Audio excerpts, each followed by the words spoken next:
Be'ezrat Hashem, Naaseh v'natzliach. This week's Torah nugget for Parashat Vayishlach is dedicated to the Refuah Shelema of Mimorati Jacqueline Batalia as well as Avraham ben Zohara.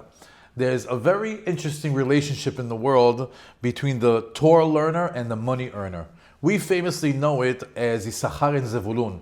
We know that Issachar is the Torah learner, and Zevulun is the one that goes out into the world. He's the one that goes out with the ships and the merchant and brings back the money, and he has a great understanding, great agreement with his brother. He shares with him all of his finances, 50-50 on everything that they earn, and Issachar is giving also his share of the learning to Zevulun. The only difference over there that is Zevulun gets 100% of the learning, not just half of it, but 100% of the learning as well. And we know that even till today, people have Issachar and Zevulun agreements, where a person that can only bring himself to the point of being a businessman and not a learner, he doesn't forsake himself from the responsibility or duties of Torah learning, so he supports the Torah learner. And in that way, he has a share in the Torah. We know that this particular agreement, it wasn't supposed to be just for Issachar and Zevulun. As a matter of fact, the original agreement was supposed to be between Yaakov and Esav. We know that when they were fighting in the womb, they were fighting over the Olam Haba and Olam Hazeh, as Yaakov was supposed to be, Esav is Ish Sadeh. He's the one that's supposed to be the man of the field, the man that goes out into the world to make money. Yaakov was going to deal with all the spiritual items. He was going to be with Olam Haba. So he was going to be the Torah learner, and Esav was going to be the money earner. What happened with Esav is that he rejected his role. As it says, Vayivez et ha-bechorah. And when he rejected his role as the money earner or the supporter of the Torah learner, then that role still existed. And who had to take over? Yaakov. As we know that Yaakov Avinu received the beracha of the parnasah. As it says in Parashat Toldot on the 6th Aliyah, that Yitzchak blessed him with Veiten lecha Elokim mital hashamayim shamnei haaretz v'rov dagan v'tirosh yavducha amim v'yishtachavu lecha leomim heheve gevir le'achecha v'yishtachavu lecha b'nei imecha horecha aruv v'achecha baruch. As it says that when Yitzchak gave the blessing, of course he thought he was going to give it to Esav, because Esav, in Yitzchak's mind, is still the man of this world, and he's supposed to be the one that's supporting Yaakov. He had no idea that Esav has no intention of carrying out his role in the universe. So now that Yaakov has this beracha that that he gets from the fats from the dews from the heavens and the fats of the lands, and he's blessed, and so on and so forth, that he now officially became the Torah learner and the money earner. He's a Yaakov Ish Tam Yoshev Ohalim, the Torah learner, but it also became a Bir Yaakov, as the Midrash says that when he blessed him with from the dew of the heavens, it says that the dew of heavens came upon him, went into his bones, and all of a sudden Yaakov Avinu, who was just a page turner in the Ohel, became an extremely physically strong individual, and now he was able to do both. We see from here that the possibility of being a Torah learner and a money earner is possible. From who? From Yaakov. Sefer Bereshit is famously known to be Maaseh Avot Siman Lebanim, that the actions of our forefathers they trailblazed a path for us to be successful in it the way that they were. Yaakov Avinu is the first one to institute that you could be a Torah learner and you could be a money earner. We know that there's a big machloket in the Gemara in Masechet Berachot on the 35th page on the second side between Rabbi Shimon Bar Yochai and Rabbi Ishmael.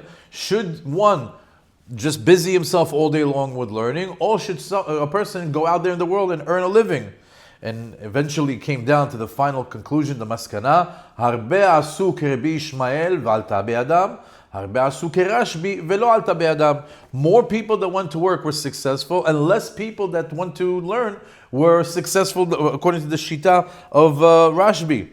So what was the ultimate advice that our sages gave us? Avodah im limud Torah. That a person must work and must learn Torah. So if you're a learner, that's great. If you're not a learner, then you can support a Torah learner.